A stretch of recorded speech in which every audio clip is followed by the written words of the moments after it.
Hi again, I'm Nick, and in this video I'm going to be comparing the Skullcandy Crusher Wireless with the Sony MDR XB950BT. I just did a review of the Crusher Wireless, which I think are amazing, and I've got a lot of people asking how these compare to the 950s. Both retail for the same price, they're $199 in the US, and you should be able to find them on sale for much less. I'll put a link to both in the description below. Starting off with what you get with each, you'll get a 3.5mm audio cable with both, so you can use them as wired headphones if you'd like, or if the battery dies. You'll get a micro USB cable as well, but there's no wall adapter for either. You get a really nice travel bag with the Crusher Wireless, but nothing with the Sonys. I would expect a bag with headphones at this price. Taking a look at the Skullcandy first, the headphones are made of mostly plastic. They have a nice smooth feel and the matte plastic does a good job at resisting smudges and fingerprints. The inside of the headband is lined with rubber with a very small amount of padding. The top of the headband is wrapped in a leatherette, giving them a really premium look. The slider is a thick piece of stainless steel and has a very smooth glide that has a lot of resistance. The Sony 950 is made from a mix of plastic and metal. The headband is a thin and flexible piece of stainless steel with leatherette on the inside of the headband. I like the look of the stitching on the inside. There isn't that much padding, but they still feel really comfortable. The frame of the slider on each side is made of plastic, and to tell you the truth, these are the only part that feel a little cheap, but the slider has a nice click when you adjust them. The face of the ear cups are covered in a textured plastic that don't feel quite as premium as the Skullcandies, but they still look really nice and they won't show smudges. You'll find a Sony logo on each ear cup and a small NFC logo on the right ear cup. On the Crusher Wireless, you'll find the Skull logo on each side of the headband. The ear cups on the 950 swivel and pivot much more than the Skullcandies do. They swivel really easily and they feel really high quality. My only complaint with the Skullcandy was the creaking when the ear cups slightly swiveled. The ear cups are much larger than the Skullcandy. When wearing the Sonys, you can see them out of the corner of your eye. I like the look of both and they both look high-end. The cushioning on the Sony's ear pads are much thicker, but not quite as soft as the Skullcandy. When it comes to the comfort of both of these, I personally give the edge to the Sonys. They're almost identical in weight, but since the Skullcandy clamped down more, the Sonys feel lighter on your head overall. The Crushers are very comfortable to wear for long periods, but if I had to pick a pair to wear all day, I'm going with the Sonys. The Skullcandies can get a little more warm after long periods, but neither made me sweaty. But I gotta say, both of these are extremely comfortable and easy to wear for long stretches.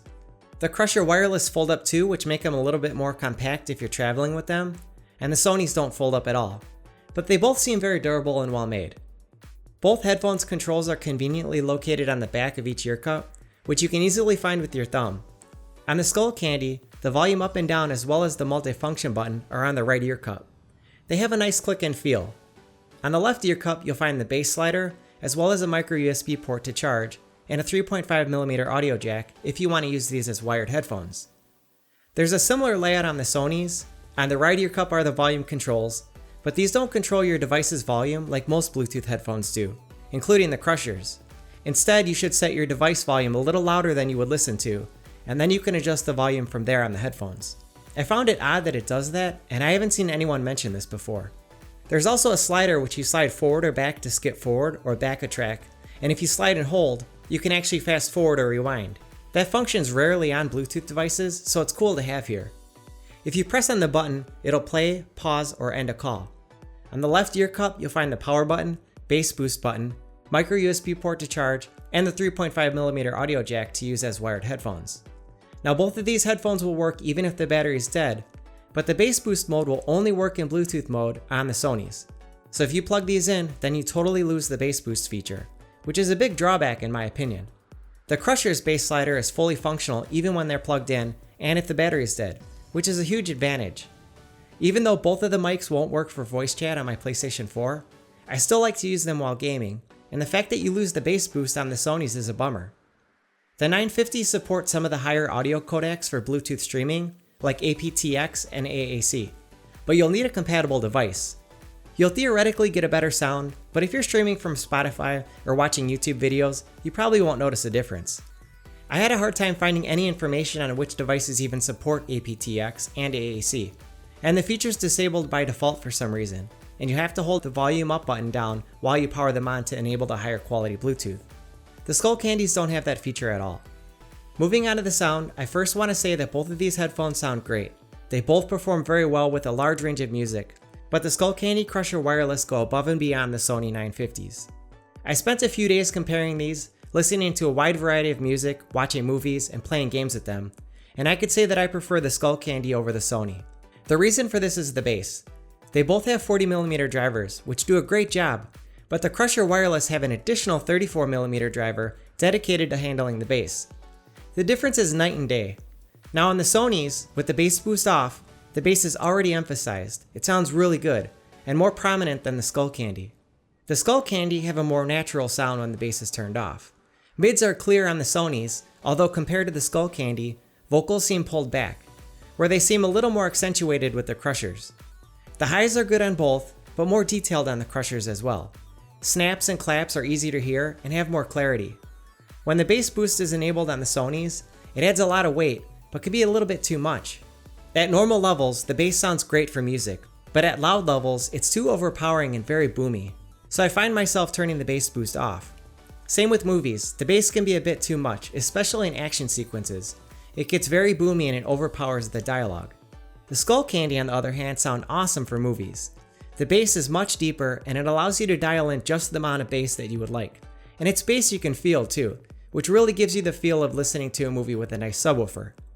For music, the bass is much tighter and doesn't drown out or overpower the rest of the music, unless you turn it up too high, which is totally possible. I found that listening at about 30% was the right balance for me, giving everything a nice overall sound while pumping up the low end. This is the big difference between the two. For some music, the bass boost is just too much on the Sonys, so you might find yourself not using the bass boost at all. With the Skullcandy, you could put it at 10% if that's what you prefer, or 70% if you love a ton of bass. Also, remember the bass boost is totally disabled when you use these as wired headphones, so you don't even get the extra bass if you use these for gaming. The Skullcandy's bass work even when they're plugged in and the battery is dead. As far as sound leak and isolation go, the Sony 950s do a slightly better job at blocking outside noise. They also leak less sound when I tested these near full blast. At normal levels, both leak very little sound. Moving on to some of the other features, the Crusher Wireless also beat the Sony when it comes to battery life. The Sony 950s will give you 20 hours of battery life, while the Skullcandy double that at 40 hours, which is about the best you're going to get when it comes to wireless headphones. Bluetooth performance was great on both, but I got slightly better range with the Sonys. I could easily get 40 feet from the Skullcandy, but I got another 5 or 10 feet before losing a solid connection on the Sonys. The Sony 950s also have NFC, which I really like. If you have an NFC enabled device, a quick tap will connect your device. I really do wish the Skullcandies had that feature. Mic quality is very good on both as well. Both were loud and clear, but I give a small edge to the Skullcandies though. The Sonys make you sound like you're a little in the distance. Overall, both of these headphones are great, and you really can't go wrong with either, but I'd personally recommend the Skullcandy Crusher Wireless over the Sony 950s, since you get a level of control over the bass you won't find on pretty much anything else out there. And the bass is great too. It's really something you have to try for yourself. The 950s look good, and they sound great, but the bass boost is an all or none feature. You may find the bass overpowering for some music, and when you use them wired, you lose the bass boost completely. I'd love to know what you guys think in the comments below. Which would you rather have? If you enjoyed the video, please hit the like button, and subscribe if you'd like to see more videos from me. Thanks for watching.